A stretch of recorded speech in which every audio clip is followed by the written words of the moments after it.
Rupiah.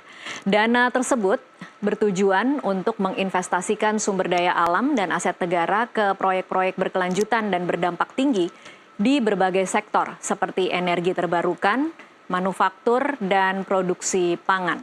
Untuk membahas bagaimana Danantara akan menjadi investasi masa depan Indonesia, bersama kami sudah hadir di sambungan Zoom ekonom Selyos Nailul Huda. Selamat sore Mas Huda.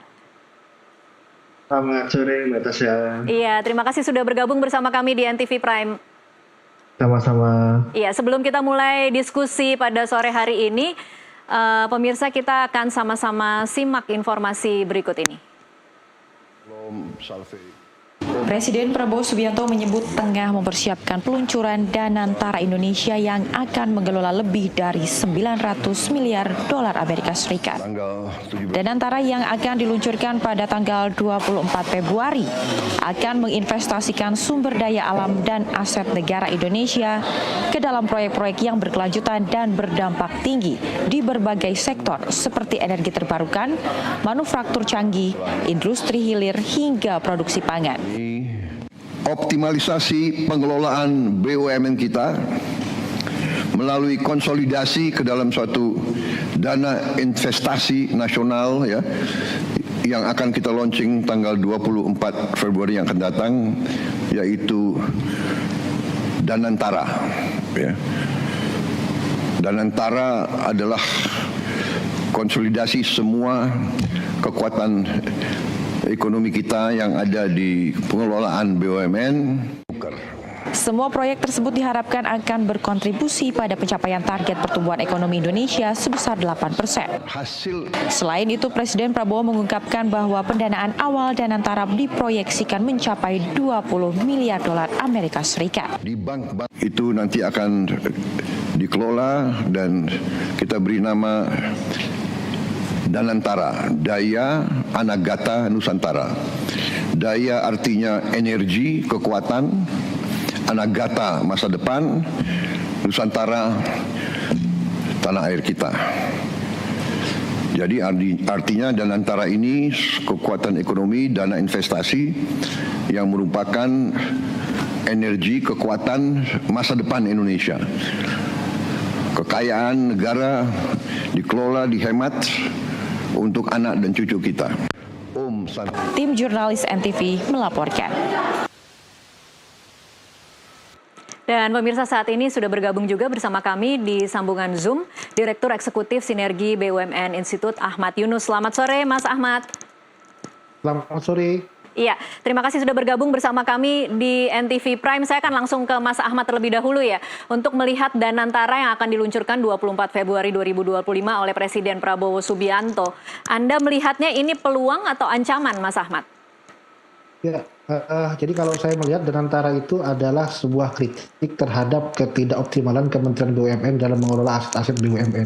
Artinya BUMN ini kan instrumen fiskal, diharapkan bisa menyumbangkan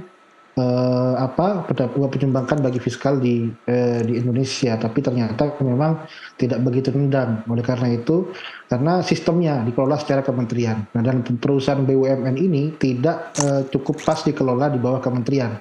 Oleh karena itu, Danantara ini lahir, harapan kami menjadi embrio bagaimana konsep super holding company, sistem super holding company diterapkan di dalam pengelolaan BUMN kita, sehingga nanti pendekatannya kita akan mengalami debirokratisasi, sudah tidak terbirokrasi lagi dengan tidak di bawah kementerian, lebih agile, dan juga bisa menangkap momentum bisnis yang selama ini selalu terlewat. Karena apa? Karena butuh persetujuan berjenjang ala kementerian. Jadi menurut saya cukup optimis dengan adanya Danantara yang nantinya bisa menjadi transformasi Kementerian BUMN, dan harapannya tidak hanya BUMN tertentu yang di bawah Danantara, tapi semuanya akan dikelola dengan konsep super holding di bawah Danantara. Oke, kalau mendengar jawaban Mas Ahmad tadi, sepertinya mungkin kata kuncinya bisa dikatakan fleksibilitas yang lebih dimiliki oleh Danantara ini kemudian akan mampu bergerak lebih cepat, begitu kira-kira ya Mas Ahmad? Harapannya begitu, karena sudah tidak lagi di bawah kementerian. Bayangkan sekarang kalau apabila BUMN akan melakukan aksi korporasi, dia butuh persetujuan berjenjang, mulai dari komisaris, kemudian di deput, karena di kementerian maka ada eselonisasi. eselon 3 dikaji lagi, eselon 2 dikaji, eselon 1 sampai ke wakil menteri, sampai ke menteri. Sehingga kadang banyak peluang bisnis, momentum bisnis terus hilang gara-gara terbirokratisasi BUMN dikelola model kementerian. Baik, Mas Huda, kalau Anda dari Selios melihatnya ini peluang atau ancaman, Mas Huda? Ya, pertama seperti ini Mbak. Memang kalau kita lihat untuk mencapai pertumbuhan ekonomi 6% ya, guna keluar dari middle income trap, memang dibutuhkan investasi yang besarannya cukup besar. Sekitar 20.000 T selama 5 tahun ke depan. Nah, saat ini memang kalau kita lihat investasi lebih banyak ditopang oleh sektor swasta. Dari sisi BUMN masih sangat minim. Nah, tadi sebutkan juga sama Mas Yunus mengenai ini tamparan bagi Kementerian BUMN yang memang tidak bisa mengolah investasi dari BUMN sehingga ini bisa menghambat pertumbuhan ekonomi dan sebagainya. Nah, saya lihat sebenarnya ini Danantara bisa menjadi game changer sebenarnya. Dengan mengolah aset menjadi investasi, kemudian kita bisa lihat juga bahwa Danantara ini akan mengolah 14.000 aset ya, 14.000 triliun aset BUMN yang memang kita harapkan menjadi investasi yang produktif. Nah, tapi memang kita lihat juga nih sebenarnya, ini jangan sampai menegasikan peran dari swasta. Nah, ini yang saya lihat harus ada sinergi sebenarnya untuk pengolahan ekonomi kita ini, jangan sampai semuanya diambil alih nanti oleh dari pihak Danantara ataupun BUMN ya. Ini sehingga peran swasta ini semakin mengecil. Nah, kalau bisa sebenarnya Danantara ini bisa menjadi penarik utama dari swasta, terutama swasta asing untuk bisa chip in dalam proyek-proyek yang dikerjakan oleh pemerintah ataupun BUMN, sehingga ini bisa menjadi kolaborasi yang epik antara dari BUMN dengan Danantaranya dengan juga pihak swasta maupun asing maupun dalam negeri. Oke, baik. Ini kan sebenarnya konsep super holding BUMN ini bukan sesuatu yang baru ya, Mas Huda. Tapi kemudian ketika kita mencermati ada peran untuk kesejahteraan publik versus peran untuk menghasilkan laba. Ini kira-kira apa yang jadi catatan untuk Danantara ketika nanti beroperasi? Ya, tentu kita mencoba untuk memberikan masukan. Ini beberapa kali sudah saya sampaikan juga bahwa ini untuk semangat BUMN ini kan semangatnya adalah untuk pembangunan ekonomi dalam negeri, untuk kesejahteraan masyarakat dan sebagainya. Nah, kita jangan sampai sebenarnya ketika Danantara ini dia ada kemudian mereka mengurus semua BUMN dan sebagainya, ini muncul ya tadi BUMN yang dia sifatnya PSO, kemudian dipandang bisa menghasilkan keuntungan juga. Nah, ini yang kita wanti-wanti sebenarnya kepada pemerintah agar semangat BUMN sebagai agen perubahan dari sisi pemerintah ini juga tetap ada gitu kan. Nah, jangan sampai fokusnya hanya untuk mengejar keuntungan dan sebagainya. Tapi kita lihat ada beberapa yang harusnya bisa kita fokuskan untuk pembangunan masyarakat sebagainya. Seperti contohnya untuk BUMN PSO yang sekali lagi ini bukan money oriented ya, tapi mereka lebih mengejar untuk memberikan ya masyarakat barang-barang yang memang diproduksi dan ini menjadi tangan kanan pemerintah lah untuk bisa meningkatkan pembangunan baik itu pembangunan ekonomi maupun pembangunan sosial. Oke, pertanyaan besarnya kemudian bagaimana memastikan bahwa BUMN PSO itu ketika nanti kemudian berada di bawah Danantara tetap akan bisa komit dengan misi awalnya. Mungkin saya ke Mas Ahmad lagi. Ya, Mbak. Jadi kalau kita lihat hari ini sebenarnya praktiknya demikian. Antara BUMN PSO, katakanlah perusahaan umum Perum dengan BUMN yang PT Persero, itu treatmentnya sama. Penilaian kinerjanya berdasarkan penilaian kinerja pada capaian kinerja finansial. Cuman hanya tugas-tugas Perum ini adalah terkait pelayanan publik. Katakanlah Perum Bulog, katakanlah Perum Perhutani, Perum Damri. Tugas pelayanan publik. Tapi sebenarnya keberhasilan BUMN tersebut ukurannya tetap adalah kinerja finansial. Oke. Seberapa banyak dia menghasilkan pendapatan, seberapa banyak dia menghasilkan laba. Agak tidak fair ya Mas Ahmad sebenarnya. Betul. Jadi sebenarnya sekarang praktiknya demikian kalau kita lihat. Jadi tidak ada penilaian kinerja seberapa bagus kualitas yang dihasilkan, seberapa bagus layanan yang diberikan oleh BUMN sehingga bisa menghemat APBN. atau menghemat APBD. Tidak itu. Tapi pada capaian kinerja finansial saja. Nah, dengan Danantara saya harapkan super holding ini hanya fokus pada BUMN yang tujuannya murni untuk korporasi, untuk untuk komersial. Sementara untuk BUMN yang pelayanan umum, maka APBN harus turun ke sana. Katakanlah untuk penugasan. Sekarang kita lihat banyak BUMN karya akhirnya harus mengalami kemerosotan kinerja finansial karena dia mengerjakan proyek penugasan pemerintah dan tidak ada insentif yang diberikan. Sehingga BUMN karya yang DNA-nya adalah DNA untuk konstruksi, perusahaan konstruksi, dia juga harus memikirkan bagaimana cara pembiayaannya. Nah, sehingga ini yang kemudian akhirnya apa? BUMN karya banyak kolaps karena apa? Karena dia tidak ada insentif yang diberikan oleh pemerintah kepada BUMN karya itu. Ini di satu sisi. Tapi di sisi yang lain juga sama, BUMN Perum untuk perusahaan umum kita lihat juga tidak ada indikator pencapaian seberapa efektif pelayanan publik yang diberikan kepada masyarakat, seberapa murah dan seberapa terjangkau. Sehingga sesuai dengan cita-cita didirikannya Perum itu. Jadi di Kementerian BUMN kalau kita lihat menilai kinerja hanya didasarkan pada kinerja capaian finansial semata.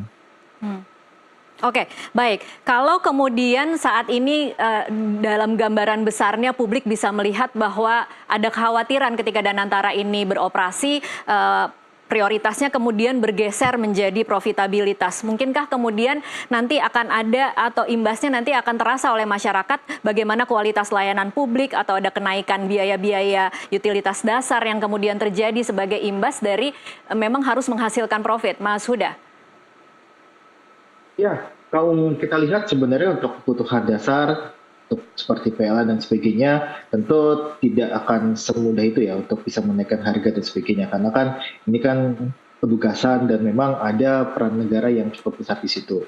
Nah yang kedua adalah memang kalau kita lihat dari ini kan Danantara ini kan dia bisa mengolah aset dan juga bisa ada holding operasionalnya kan. Nah ini kita lihat sebenarnya kita harapkan Danantara ini juga ya tadi disampaikan juga sama Mas Yunus gitu kan bahwa memang mengolah untuk keuangannya agar lebih profitable secara konsolidasi, tapi di satu sisi juga tidak meninggalkan peran-peran BUMN sebagai agen pembangunan nasional. Nah ini kita harapkan dan saya lihat sebenarnya tidak akan langsung menaikkan harga dan sebagainya. Itu pasti akan diatur oleh peraturan pemerintah gitu kan dan juga ya kalau PSO yang kemudian ada tarif-tarif lainnya itu kan juga diatur oleh Kementerian Teknis kan sebenarnya kan. Nah jadi memang itu tidak akan serta-merta langsung menaikkan. Oh ini nih untuk mengejar keuntungan PLN akan menaikkan tarif listriknya. Tidak akan seperti itu untuk konsep dari sisi BUMN yang PSO gitu karena dari sisi kebijakan harga dan sebagainya ada Kementerian Teknis yang mengatur. Oke, baik. Kita masih akan lanjutkan di segmen selanjutnya. Pemirsa tetaplah bersama NTV Prime.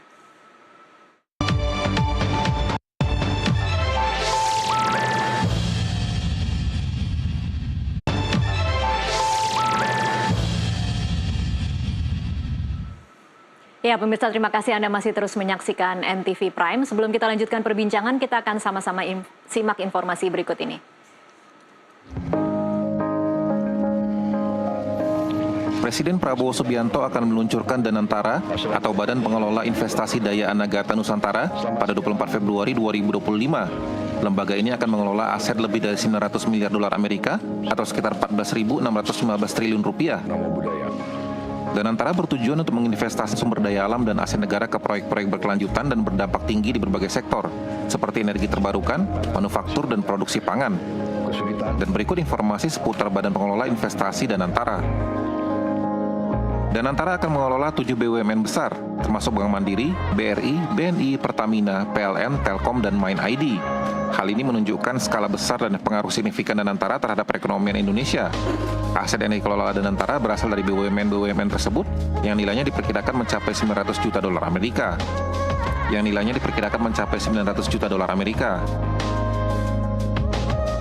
Danantara merupakan singkatan Daya Anagata Nusantara. Nama ini mencerminkan harapan agar Danantara menjadi kekuatan pendorong ekonomi Indonesia di masa depan. Tujuan utama Danantara adalah untuk mengelola investasi negara secara lebih efektif dan efisien. Hal ini mencakup investasi di berbagai sektor strategis seperti energi terbarukan, manufaktur canggih, dan industri hilir. Pembentukannya diatur dalam Undang-Undang baru tentang BUMN yang telah disahkan pada 5 Februari 2025. Danantara akan berperan sebagai eksekutor, berbeda dengan Kementerian BUMN yang bertindak sebagai regulator. Kementerian BUMN akan tetap ada dan berperan sebagai pengawas dan regulator BUMN. Pengawasan yang ketat dan akuntabilitas yang tinggi menjadi kunci keberhasilan Danantara. Hal ini akan memastikan bahwa dana yang dikelola digunakan secara efektif dan efisien untuk kepentingan negara dan rakyat Indonesia. Transparansi dalam pengelolaan dana juga akan meningkatkan kepercayaan investor, baik domestik maupun internasional. Dengan mengelola aset senilai 900 miliar dolar Amerika, Danantara memiliki potensi besar untuk mendanai proyek-proyek infrastruktur, energi terbarukan, dan industri strategis lainnya. Ini akan berdampak positif terhadap pertumbuhan ekonomi dan penciptaan lapangan kerja. Tim jurnalis NTV melaporkan. Iya, pemirsa terima kasih Anda masih terus menyaksikan NTV Prime. Kita lanjutkan perbincangan. Saya ke Mas Yunus sekarang ya. Mas Yunus, kan banyak kemudian yang menyamakan Danantara ini dengan Temasek dan Kasanah yang selalu jadi contoh sukses super holding Asia. Tapi kan kalau kemudian kita melihat Temasek itu kan memang dia beroperasi bebas dari campur tangan pemerintah. Anda sendiri melihatnya seberapa transparan kira-kira nanti Danantara akan beroperasi? Ya. 7 BUMN itu relatif BUMN yang tidak dalam tanda kutip bermasalah ya, artinya tidak ada tekanan kinerja finansial dan lain-lain, tapi mungkin cuma Pertamina dan PLN yang mungkin banyak dinamika di dalam. Tapi sebenarnya ini adalah salah satu sistem pengelolaan yang mungkin bisa jadi embrio dalam rangka menjadi pengelolaan di bawah super holding. Jadi kalau kita samakan dengan Temasek dan Hasanah, mungkin tidak terlalu tepat karena mungkin Danantara ini bayangan saya nantinya ke depan bisa memberi murni untuk pendekatan komersial. Nah, masalah transparansi yang ada ini saya harapkan juga menjadi perbaikan dari sistem yang kemarin di bawah Kementerian BUMN, terbirokratisasi yang relatif kita akui hari ini bagaimana birokrasi kita banyak koreksi, sehingga dengan konsep super holding ini dikelola murni secara korporasi, maka yang menjadi ujung tombak adalah profesionalisme. Nah, ketika profesionalisme, maka pendekatannya pun akan lebih profesional. Kemudian pemilihan komisaris, direksi pun juga akan mementingkan kompetensi dibandingkan pendekatan-pendekatan, apalagi pendekatan politis. Nah, harapan saya begitu, karena ini betul-betul pure murni korporasi, pendekatan korporasi. Tapi kita lihat saja prakteknya ke depan. Apakah akan tetap tradisi-tradisi itu ada, pendekatan politis juga digunakan? Nah, kita ketika lihat. Tapi kalau konsep besarnya, saya cukup optimis dengan adanya Danantara. Harapannya bisa merubah sistem yang terbirokratisasi di kementerian menjadi lebih profesional ala perusahaan. Iya, baik. Itu memang harapannya dan kita memang tidak ada yang tahu akan seperti apa beroperasinya nanti sampai benar-benar beroperasi ya, karena kita harus menyaksikan bagaimana nanti pemilihan pimpinan dan sebagainya. Tetapi kemudian ada yang beranggapan bahwa bila dikelola dengan baik dan profesional ini bisa jadi sarana recycle aset lama. Bagaimana sih sebenarnya sistemnya, Mas Yunus, ketika kemudian Danantara ini nanti akan mengalihkan aset-aset BUMN yang lama? Ya. Bu Sri Mulyani sering bicara bahwa bagaimana BUMN tidak optimal dalam mengelola aset karena pagarnya terlalu banyak. Sekali lagi pagarnya terlalu banyak. Banyak peraturan-peraturan yang menjerat BUMN dan menghalangi BUMN selama ini. Termasuk bagaimana momentum-momentum bisnis harus hilang karena gara-gara memang terjadi persetujuan, selain itu peraturan-peraturan yang selama ini membentengi. Nah, sehingga mungkin aset, katakanlah untuk mengerjasamakan aset BUMN, untuk 10 tahun saja itu harus persetujuan menteri. Bayangkan, untuk mendapatkan persetujuan menteri, itu harus lewat komisaris, kemudian harus lewat eselon 3, eselon 2, eselon 1, sehingga dapat persetujuan menteri. Hanya untuk 10 tahun mengerjasamakan. Nah, bagaimana kalau kerjasama 30 tahun? Bagaimana kalau BOT? Nah, konsep persetujuan ini yang terbirokratisasi tadi, akhirnya apa? Aset ini tidak dikelola dengan baik dan malah menjadi liability, menjadi beban bagi BUMN. Nah, harapannya dengan pengelolaan oleh Danantara menggunakan pendekatan korporasi, maka banyak rantai-rantai birokrat itu yang terputus. Sehingga ketika memang ada momentum bisnis, kerjasama optimalisasi aset misalnya, langsung Danantara melalui pendekatan profesional itu bisa mengambil momentum itu dan kita BUMN tidak kehilangan momentum bisnis. Oke, baik. Tapi lagi-lagi pertanyaannya saya ke Mas Huda sekarang, seberapa fleksibel menurut Anda kira-kira nanti Danantara akan melakukan recycle aset-aset lama, tapi tetap transparan. Jadi bagaimana kemudian fleksibilitas itu tidak digunakan dengan tidak bertanggung jawab ya Mas Huda? Ya, ini cukup menarik ya, karena kalau kita lihat kan dalam Undang-Undang BUMN yang baru ya, ini terdapat beberapa pasal yang memang mengedepankan untuk pengolahan yang transparan dan sebagainya. Tapi satu sisi juga sebenarnya ini ada beberapa pasal yang menurut saya itu tidak bisa jadi pencegah untuk tadi penyalahgunaan wewenang Danantara dalam menggunakan aset-aset yang lama atau recycling aset-aset yang lama.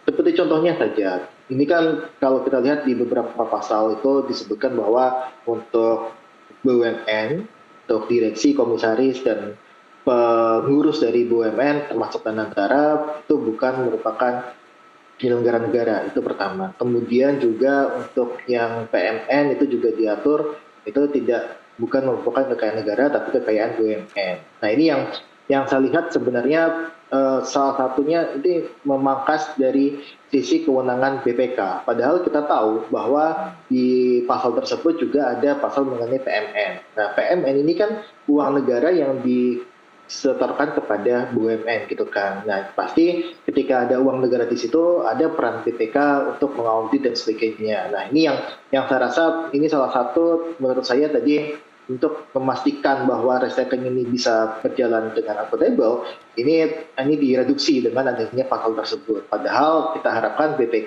ini bisa menjadi pengawas internal lah untuk penggunaan aset-aset ataupun keuangan negara di dalam tubuh BUMN maupun Danantara. Jadi ini yang saya cukup terkejut juga dengan adanya pasal tersebut. Padahal kalau kita lihat memang ini kan selalu disebutkan kan bahwa pengolahan harus good governance dan sebagainya. Tapi satu sisi juga tidak ada pengawasan secara lembaga ya yang dilakukan oleh BPK, dan kabarnya KPK juga masih mengkaji sih, tapi KPK kabarnya juga tidak bisa masuk terlalu dalam untuk pengolahan Danantara, dan ketika mau memeriksa pun itu juga harus izin dari DPR. Ini yang saya rasa mereduksi dari tadi yang disampaikan Mbak Tasya mengenai pengolahan aset BUMN yang akuntabel. Oke, bicara soal revisi undang-undang, ada kemudian wacana untuk melakukan judicial review terhadap apakah Danantara ini ilegal atau legal. Anda sendiri khawatir tidak akan terjadi seperti itu, Mas Huda?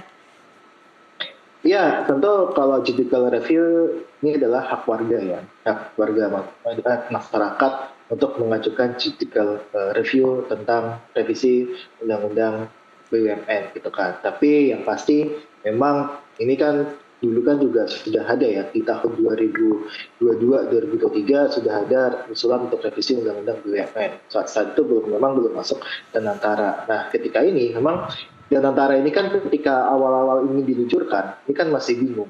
Mereka patokan hukumnya apa gitu kan. Ada yang bilang PP saja, ada yang bilang akhirnya di bawah undang-undang saja supaya dia lebih kuat secara hukum gitu kan. Nah makanya dibuatlah revisi undang-undang BUMN yang memang untuk pembahasannya sangat cepat sekali. Yang super kilat ya, yang super kilat. Super kilat banget ya, super kilat banget. Memang ini super kilat banget. Ini kan juga tampaknya Prabowo juga sudah mengkondisikan kan bahwa ini untuk partai-partai di parlemen sudah setuju dengan apa yang diinginkan di revisi undang-undang BUMN gitu kan. Nah kemudian ini ketika dilakukan judicial review tentu ini hak warga untuk melakukan judicial review, dan ketika ada pasal-pasal yang memang bermasalah itu tentu kita harus ya menurut MK bermasalah itu tentu kita harus patuh terhadap apa keputusan dari MK itu sendiri. Jadi ini yang saya lihat sih sebenarnya ya judicial review dan sebagainya itu juga sudah biasa ya dalam hal bernegara sih Mbak. Gak ada yang patut ditakutin sebenarnya. Baik, akan mengelola aset senilai 14.000 hingga 15.000 triliun rupiah gabungan seluruh utang negara dan utang BUMN. Kira-kira kemudian wajarkah ada kekhawatiran ada investasi pesanan, ada mitra titipan, Mas Yunus? Ya, jadi kalau kita bicara masalah mentalitas, memang realita yang disebutkan oleh Mas Huda itu demikian. Tapi kalau kita lihat konsepnya, sekarang itu permasalahannya adalah BUMN kita terlalu direpotkan oleh banyaknya pemeriksaan atau audit-audit. Katakanlah sudah ada kantor akuntan publik. Pertama, yang setiap tahun dia harus mengaudit laporan keuangan BUMN dan transaksinya. Yang kedua, ada sistem manajemen anti penyuapan yang perlu juga diaudit setiap tahun. Ada audit sistem manajemen mutu dan juga diaudit setiap tahun. Ada penerapan SMK 3, keselamatan kerja, diaudit setiap tahun. Bahkan mungkin BUMN ini dalam setiap 1 tahun bekerja hanya untuk menghadapi audit-audit. Belum lagi BPK. Nah, audit BPK juga datang juga setiap tahun. Nah, ini juga yang dirasakan oleh teman-teman di BUMN. Nah, sebenarnya ini tidak akan terjadi kalau kinerja pengawasan itu optimal. Siapa yang melakukan pengawasan? Dari komisaris. Inilah komisaris yang benar-benar memiliki kompetensi. Komisaris memiliki kompetensi yang dibutuhkan. Bukan orang titipan-titipan politik yang dititipkan, hanya sekedar dititipkan untuk mendapatkan gaji setiap bulan, mendapatkan fasilitas. Tidak. Tapi komisaris-komisaris yang kompeten. Dia melakukan pengawasan. Kemudian komisaris punya organ, komite audit namanya. Juga melakukan pengawasan. Di operasional mereka punya internal auditor atau satuan pengawas intern. Itu juga melakukan pengawasan. Nah, dengan pengawasan dari dalam ini, sebenarnya tidak diperlukan pengawasan dari luar, asalkan mereka memiliki kompetensi. Tapi karena mereka memang tidak, yang diutus adalah yang dikirim orang-orang yang selama ini yang kita kirim orang-orang politik, orang-orang yang sudah berjasa, kemudian ditaruh di komisaris, dijadikan komisaris perusahaan A, perusahaan B, tidak punya latar belakang bisnis, tidak tahu corporate culture-nya, tidak paham proses bisnisnya, ya apa yang bisa diharapkan? Iya. Nah, ini yang terjadi. Oke, rekam jejak itulah juga yang kemudian mungkin membuat publik cukup was-was dengan Danantara ini, tapi nanti akan kita bahas lebih lanjut di segmen selanjutnya. Pemirsa, tetaplah bersama NTV Prime, kami akan kembali sesaat lagi.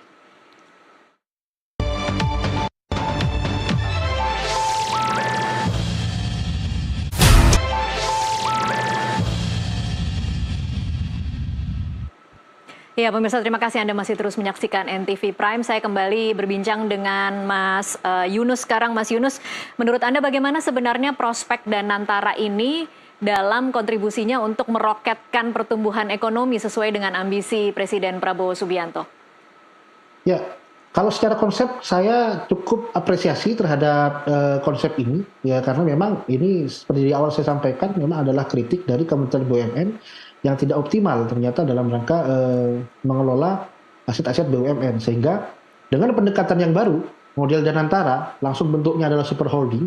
Ini saya pribadi berharap agar ini bisa mengurangi ekses birokrasi dan politisasi, karena dua permasalahan utama BUMN hari ini adalah birokrasi dan politisasi BUMN. Nah, tinggal kita lihat prakteknya ke depan, apakah dua permasalahan ini tetap ada ataukah sudah dihapuskan dengan mengutamakan pendekatan-pendekatan profesional ala korporasi. Oke, kalau kemudian dua masalah itu anggap saja kita berpikiran positif, berpikiran optimis ya Mas Yunus, bahwa nanti akan dikelola dengan sangat profesional, kemudian para pejabat yang akan menduduki jabatan di Danantara itu memang orang-orang yang sangat berkompeten, lepas dari jabatan politis. Seberapa besar kemudian atau seberapa cepat Danantara itu akan bisa mengelola dana dan bisa kemudian berkontribusi terhadap pertumbuhan ekonomi? Ya. Kalau cepat atau tidaknya, kalau kita lihat dari 7 karakteristik perusahaan BUMN yang dikelola, ini kan ada di migas atau pertambangan, kemudian perbankan, dan juga ada telkom dan PLN. Nah, sebenarnya yang langsung menyentuh masyarakat itu adalah PLN dan Pertamina. Kemudian untuk yang lain kan mungkin masalah pembiayaan dan lain-lain mungkin skema-skema apa aja yang dipersiapkan, kita kan masih sama-sama membaca. Iya. Tapi ketika memang Danantara ini bermodalkan 7 perusahaan itu saya optimis bisa menyumbangkan bisa menyumbangkan kontribusi bagi APBN kita, terutama juga terhadap pertumbuhan ekonomi jika ekosistemnya ini dikelola dengan baik. Nah, tapi kalau ekosistem bisnis di 7 perusahaan itu tetap hanya berubah baju dari Kementerian BUMN menjadi Danantara, tapi tidak ada perubahan sistem secara signifikan, ya sejauh api dari panggang rasanya. Iya. Jadi sebenarnya kalaupun Danantara ini dioperasikan, tetap membutuhkan perubahan yang cukup signifikan di tubuh BUMN yang ada di bawahnya, begitu ya kira-kira Mas Yunus? Betul, dan merubah ini tidak mudah, karena sudah mendarah daging, sudah sejak zaman Orde Baru, dicoba dirubah pada saat reformasi, konsep super holding pertama ditawarkan oleh Pak Tanri Abeng, hanya menjadi wacana, baru sekarang dicoba di 7 perusahaan. Nah, karena itu saya pribadi menghargai bagaimana ini dicoba dulu di 7 perusahaan. Tinggal bagaimana sistem yang mendarah daging ini, yang terbirokratisasi, terpolitisasi, ini bisa clear dengan konsep Danantara ini. Saya lebih memberikan kesempatan bagi Danantara sebenarnya untuk bisa membuktikan kepada publik bahwa dana sebegitu besarnya silakan dikelola. Anda sudah bukan lagi penyelenggara negara sebagaimana yang Anda sekarang selama ini takutkan, digembar-gemborkan, wah kami ini tidak bisa bergerak, banyak peraturan yang membentengi kami, wah kami ini sedikit salah, kerugian perusahaan jadi kerugian negara ini. Nah sekarang coba kita berikan sudah. Apa yang menjadi persoalan selama ini kemarin kita berikan dengan Danantara. Tinggal publik menunggu bagaimana itu bisa betul-betul berdampak signifikan bagi pertumbuhan ekonomi. Ya, kesempatan yang sebenarnya juga cukup beresiko ya, untung dan ruginya itu nanti kita harus sama-sama kawal juga seperti apa pelaksanaannya. Saya ke Mas Huda sekarang. Mas Huda, kalau dalam bayangan Anda ini karena kita sama-sama masih meraba ya akan seperti apa nanti Danantara itu. Tapi kalau Anda sendiri melihatnya ini nanti dana yang diterima yang begitu besar yang dimiliki oleh Danantara ini kira-kira akan kemana dikelolanya dan apa yang terjadi kalau kemudian ternyata investasinya rugi, Mas Huda? Iya Mbak. Jadi mungkin saya ingin dikasih sedikit ya tadi tentang mengenai profesionalismenya kan. Nah di Undang-Undang BUMN yang baru mengenai ada Danantara di situ, ternyata masih ada kewenangan yang cukup besar oleh Kementerian BUMN yang dimiliki oleh Kementerian BUMN dalam hal penentuan direksi dan komisaris. Untuk mereka pemegang saham syariah gitu kan.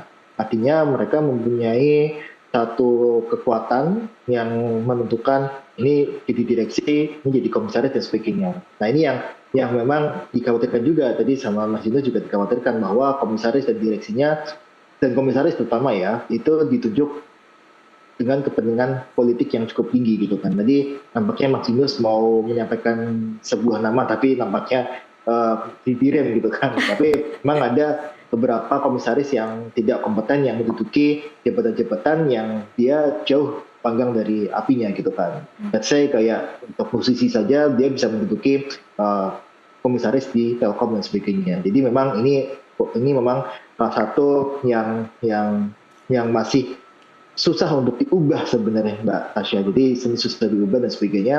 Yang saya rasa ini bisa berakibat kepada keputusan, kalau keputusan investasi nampaknya ini akan dihandle sama Danantara ya. Tapi kita harapkan sebenarnya dari direksi komisaris juga ini benar-benar orang yang kompeten gitu kan, bahwa untuk keputusan investasi walaupun Danantara ada porsi besar di situ, tapi kan tetap pelaksananya di direksinya kan, bahwa direksi ini dia harus melakukan investasi A dan sebagainya. Nah ini yang kita harapkan lepas dari kepentingan politik. Nah utamanya bagaimana cara langkah pertamanya ya, cara langkah utamanya tadi disebutkan oleh Mas Yunus bahwa pemilihan untuk direksi komisaris itu dia harus benar-benar berdasarkan dari kemampuannya, bukan dari relasi politik maupun relasi individu. Nah ini yang sering kita dapatkan ketika saat ini banyak sekali untuk direksi maupun komisaris yang dia dihasilkan dari relasi politik maupun relasi individu. Nah ini yang kita khawatirkan seperti itu Mbak. Nah ini yang tadi kemudian tadi untuk langkah untuk bisa mencegahnya seperti apa? Ya tadi ada audit internal dan sebagainya, ada KAP dan sebagainya, dan saya rasa sebenarnya masih ada ya, harusnya masih ada peran dari PPK, dari KPK dan sebagainya untuk bisa mengawasi secara langsung operasional dari BUMN ataupun Danantara itu sendiri. Karena kalau kita lihat sebenarnya kan beberapa kali lah itu ada business judgment rule kan, dan itu juga dijelaskan di undang-undang BUMN gitu kan yang baru gitu ya. Nah tapi secara logika business judgment rule ini bisa menjadi siasat untuk berkelit oleh direksi ini untuk bisa berkelit dari tanggung jawab secara hukum. Nah ini yang kita khawatirkan sebenarnya Mbak Tasya. Oke. Soal dana tadi Mas sudah belum dijawab. Bagaimana atau seberapa bebas sebenarnya Danantara ini kemudian bisa mengelola dana dan apa konsekuensinya ketika mengalami kerugian? Ya, kalau dana kan tadi kan kita bahas ya mengenai ya 14.000 triliun untuk aset yang bisa dikelola oleh Danantara. Kemudian juga ini kan sebenarnya kan yang kita harapkan kan Danantara dia punya aset besar dan sebagainya, mereka punya proyek, ini bisa jadi pancingan bagi investor untuk bisa chip in ke proyek itu sebenarnya, sehingga ini tidak selalu BUMN menjadi penanggung jawab sepenuhnya untuk proyek-proyek tertentu, tapi ini bisa mengundang investor itu untuk bisa masuk ke proyek tersebut. Intinya seperti itu. Nah, kedua, ketika ini tidak dikelola dengan baik, maka muncullah kerugian. Tapi lagi-lagi kerugian ini tidak dihitung sebagai kerugian negara. Ini yang tadi kita bahas, kita sampaikan bahwa ini jangan sampai ini ada imunitas yang cukup tinggi bagi pengelola Danantara maupun BUMN, sehingga ini bebas dari jeratan hukum gitu kan. Ini yang saya rasa harusnya dipertimbangkan gitu kan. Kita sudah banyak lah melihat ada beberapa keputusan investasi yang merugikan negara gitu kan. Nah, ini selalu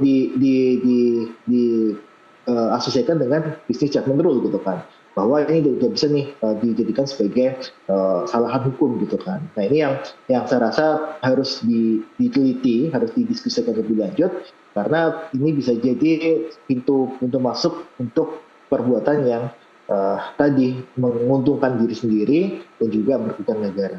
Oke, Mas Yunus, mungkin ada catatan tambahan soal bagaimana sebenarnya Danantara ini bisa, kalau tadi Anda berharapnya kan cukup fleksibel untuk bisa memanfaatkan peluang-peluang dengan lebih cepat, minus birokrasi dan politisasi, tetapi di sisi lain ada juga semacam impunitas ketika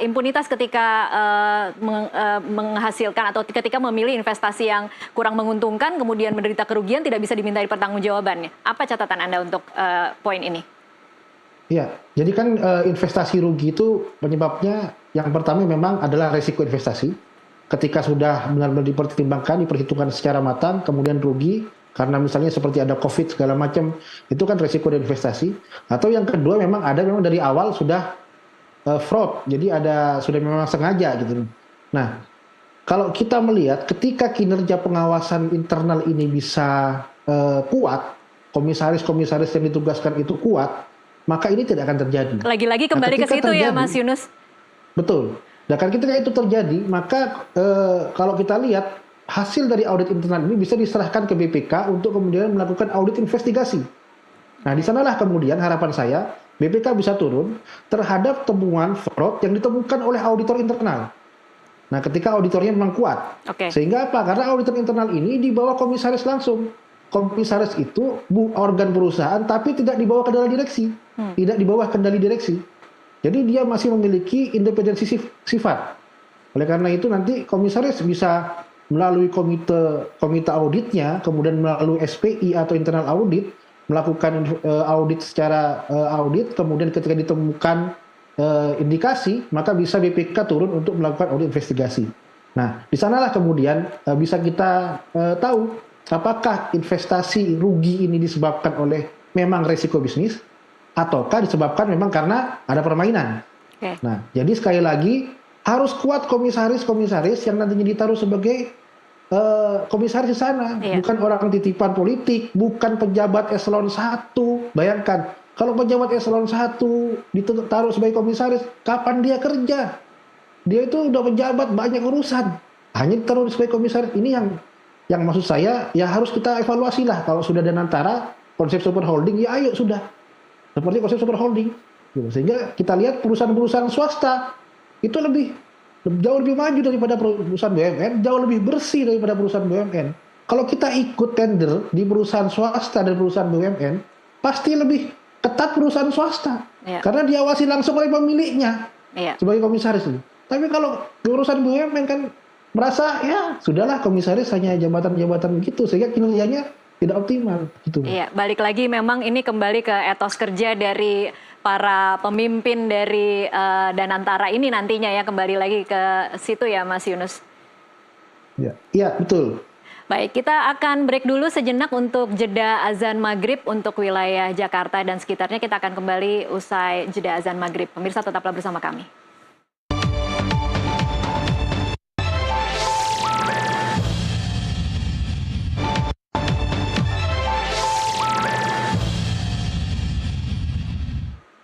Anda kembali menyaksikan NTV Prime. Kita masih membahas soal Danantara, pemirsa, dan saya masih bersama dengan Nailul Huda, ekonom Selios, dan juga Ahmad Yunus, Direktur Eksekutif Sinergi BUMN Institute. Ini adalah segmen terakhir. Saya kembali ke Mas Yunus. Mas Yunus, saat ini sebenarnya ada gerakan di sosial media untuk menarik uang dari Bank BUMN atau Himbara sebagai wujud dari kekhawatiran atau ketidakpercayaan masyarakat. Menurut Anda bagaimana seharusnya pemerintah mengkomunikasikan atau menghandle isu ini?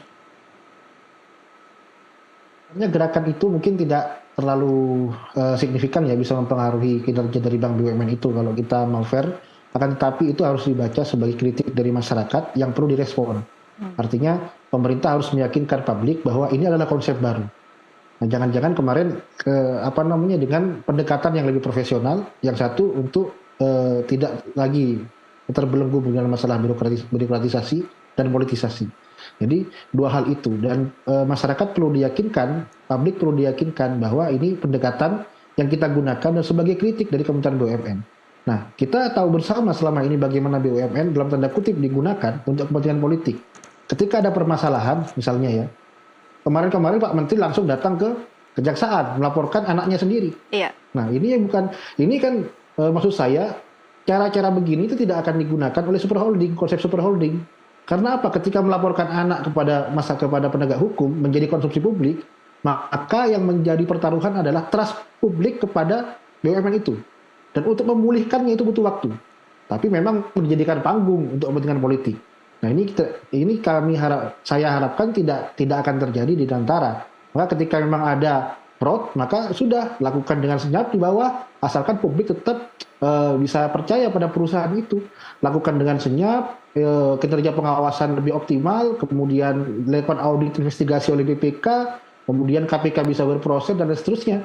Nah, ini mungkin bisa lebih optimal daripada gembar-gembor datang ke kejaksaan melaporkan bawa data, padahal sama seperti bapak yang melaporkan anaknya sendiri, gitu loh. Nah, tidak ada perbaikan di internal, maka apa? Trust publik runtuh pada BUMN. Nah, dengan adanya Danantara, ini saya harapkan bisa mengembalikan trust publik pada Danantara. Jadi 7 BUMN ini, ayo kita selamatkan. 7 dulu MBU-nya. Iya. Nanti bisa BUMN yang lain. Gitu. Oke, baik. Mas Huda, mungkin ada komentar soal gerakan di sosial media yang mengajak masyarakat untuk menarik uang mereka dari Bank BUMN atau Bank Himbara? Iya, kasih ya Mbak ya. Memang ini kan kalau kita lihat secara proses politiknya ya, ini memang Danantara ini kalau menurut saya pribadi ini ada beberapa masalah di situ. Proses yang sangat cepat sekali, kemudian minimnya partisipasi publik dan sebagainya, ini bisa menimbulkan celah untuk dilakukan judicial review di MK. Ya. Nah, sama seperti untuk proses pembuatan Undang-Undang Cipta Kerja yang ini partisipasi publik dan sebagainya. Nah, ini kita khawatirkan memang ada upaya untuk judicial review dan antara di MK. Karena tadi pengambilan keputusannya sangat cepat sekali tanpa mempertimbangkan atau minim mempertimbangkan dari partisipasi publik. Nah, tentu ini direspon oleh masyarakat agar ya kita tidak boleh nih mensukseskan Danantara karena nanti Danantara akan akan mengelola uang kita yang ada di bank-bank BUMN. Tapi kan saat ini kan bukan seperti itu kan. Ini kan ada pengelolaan yang memang terpisah di situ. Nah, yang kedua adalah ini ditimbulkan dari adanya isu untuk efisiensi anggaran yang dialokasikan untuk modal awal Danantara. Nah, ini yang akhirnya membuat publik juga melihat bahwa ini ada link untuk dari isu efisiensi anggaran kepada isu Danantara. Jadi ini yang publik lihat seperti itu, Mbak. Dan saya sebenarnya juga kaget juga ketika ada penanaman modal ataupun penyertaan modal awal Danantara yang jumlahnya cukup banyak, 1.000 triliun, dan di tahun 2025 akan dialokasikan melalui tadi proses efisiensi anggaran yang sebagian dana efisiensi tersebut itu digunakan untuk penyertaan modal awal Danantara. Baik, pembentukan landasan hukumnya memang super kilat, ada banyak catatan di situ, kewenangannya super fleksibel, ditambah kemudian atau diikuti dengan pemangkasan kewenangan BPK. Mas Yunus, mungkin ini pertanyaan terakhir, bagaimana kemudian masyarakat, publik, dan media bisa mengawal Danantara agar bisa terus berada di relnya? Ya, saya kira kita lihat, kita tidak fair juga kalau tidak memberikan kesempatan kepada entitas baru untuk membuktikan dirinya.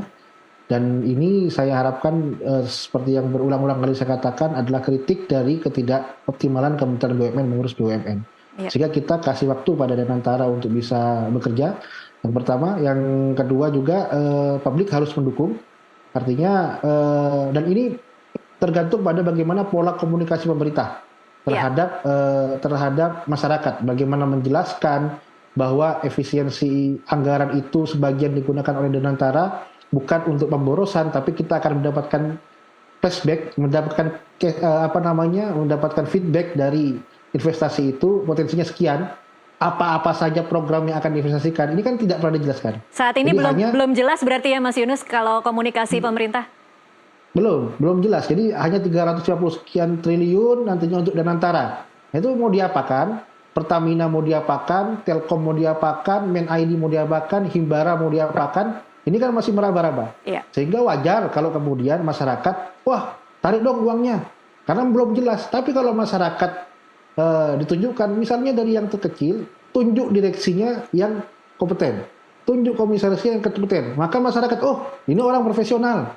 Itu satu, kita bisa ambil hati masyarakat. Yang kedua, mereka biar menjabarkan ini yang akan kita lakukan. Dan ini potensinya sekian. Ketika kita investasi sekian ratus triliun, maka potensinya sekian di tahun sekian. Oke. Wajar dong kalau misalnya masyarakat ini kan memposisikan diri sebagai pemilik modal. Iya. Nah, pemilik modal wajar dong bertanyakan, uang segitu, itu uang rakyat, itu nanti saya kembali tahun berapa? Untuk mau digunakan untuk apa saja? Saya kira ini juga hal-hal yang tidak masalah dijelaskan ke publik gitu. Baik, kita sama-sama nantikan seperti apa nanti Danantara 24 Februari 2025. Terima kasih Mas Ahmad Yunus dan Mas Nailul Huda untuk waktunya bersama kami di NTV Prime. Dan pemirsa tetaplah bersama NTV Prime, usai jeda kami masih akan kembali.